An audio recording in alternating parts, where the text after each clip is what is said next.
قائد اعظم محمد علی جناح سے کسی نے پوچھا تھا، آپ پاکستان کس کے لیے بنا رہے ہیں؟ قائد اعظم نے جواب دیا، ہندوستان کی مسلمان قوم کے لیے۔ پوچھنے والے نے پوچھا، کیا ہندوستان کے مسلمان قوم ہے؟ آپ نے جواب دیا، نہیں ہے، لیکن یہ بن جائیں گے۔ اور پوچھنے والے نے پوچھا، یہ کتنے عرصے میں قوم بنیں گے؟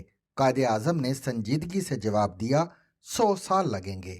میں نے یہ واقعہ مدت پہلے کسی کتاب میں پڑھا تھا۔ کتاب کا نام کیا تھا اور یہ کس نے لکھی تھی میں یہ بھول گیا ہوں، لیکن یہ واقعہ میرے دماغ سے چپک کر رہ گیا اور مجھے جب بھی یہ یاد آتا ہے تو میں دیر تک سر دھنتا رہتا ہوں۔ قائد اعظم کو اللہ تعالیٰ نے واقعی وزڈم سے نواز رکھا تھا۔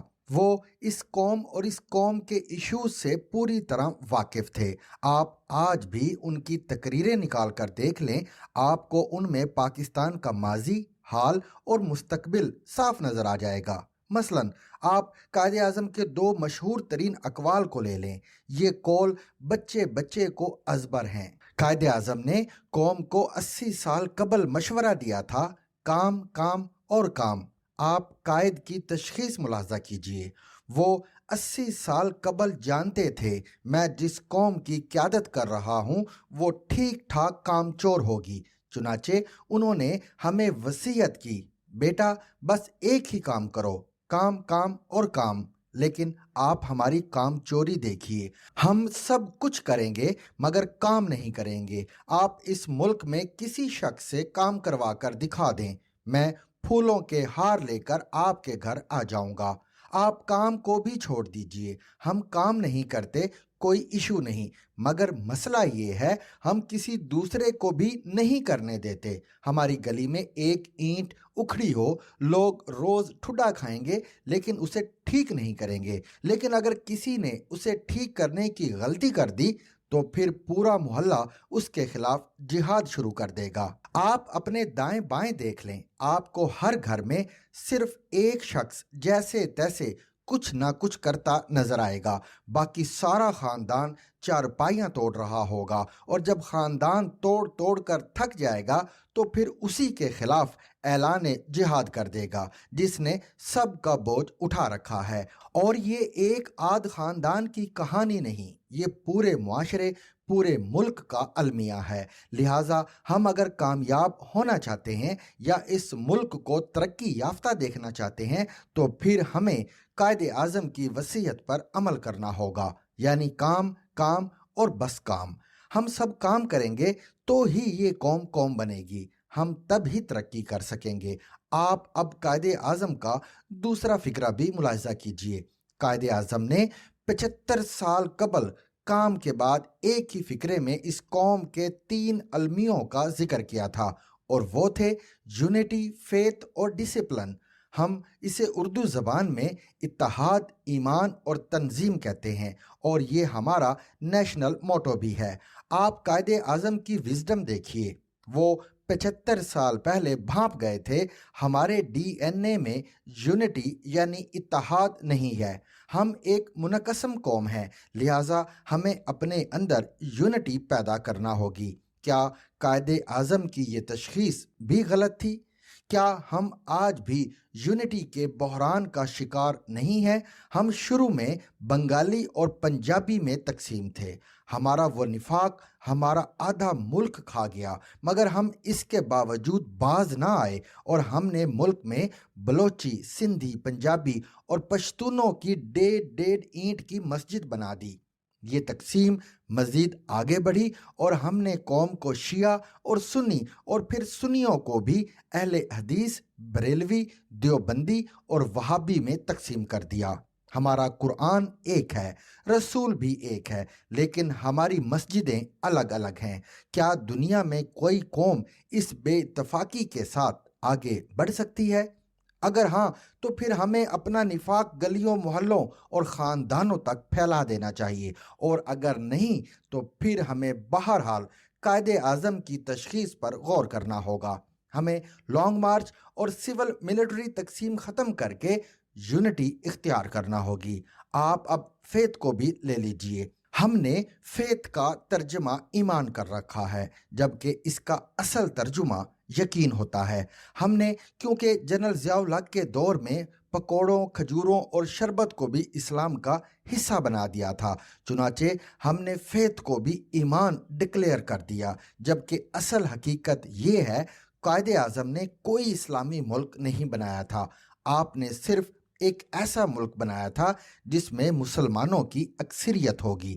قائد اعظم اگر اسلامی ملک بناتے تو پھر ملک کے پہلے وزیر قانون ایک ہندو جوگندر ناتھ منڈل اور پہلے وزیر خارجہ ایک احمدی سر ظفر اللہ چودھری نہ ہوتے۔ یہ حقیقت ہے۔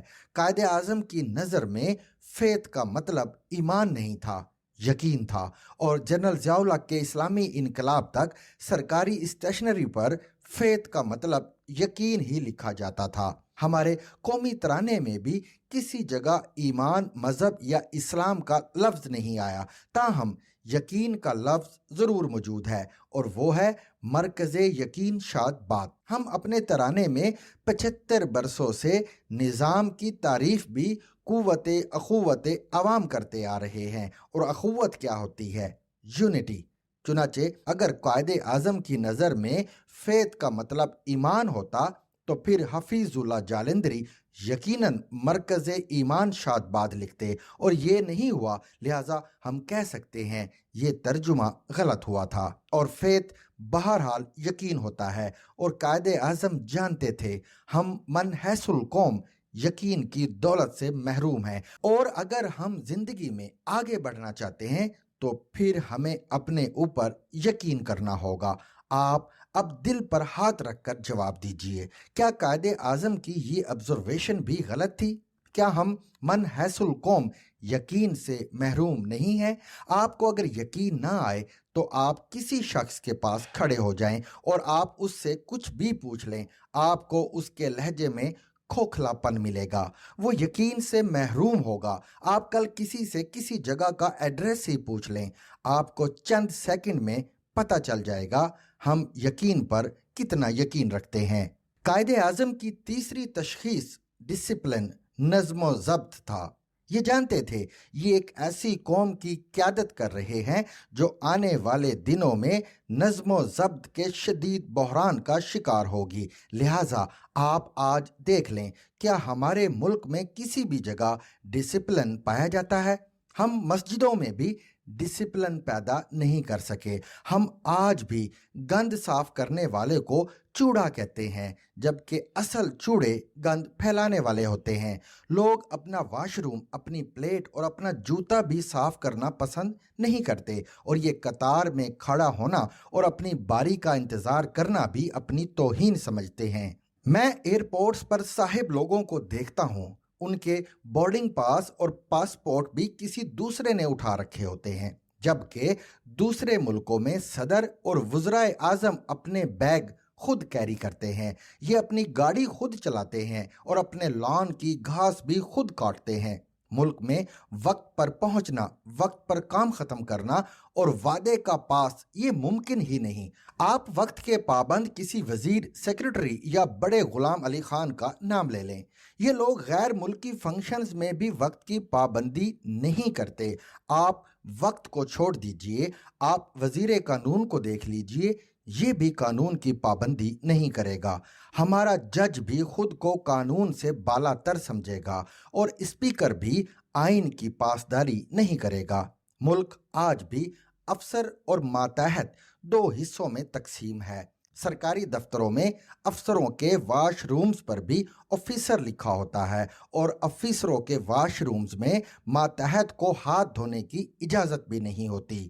ہم ملک میں آج تک لوگوں کو سرخ لائٹ پر نہیں روک سکے۔ ہم پارلیمنٹیرینز کو پارلیمنٹ، فوج کو آئین اور عوام کو قانون کا ماتحت نہیں بنا سکے۔ ہمارا قانون آج بھی اف اور بٹ دو لفظوں کے گرد گھوم رہا ہے۔ بیوروکریسی اف یا بٹ لگا کر ناممکن سے ناممکن کام کو بھی ممکن اور آسان سے آسان ترین ایشو کو بھی مسئلہ کشمیر بنا دیتی ہے، اور کوئی اس سے سوال تک نہیں کر سکتا۔ آپ کو اگر یقین نہ آئے تو آپ 4 سال کے عدالتی فیصلے دیکھ لیں۔ ایک ہی مقدمے پر ایک ہی عدالت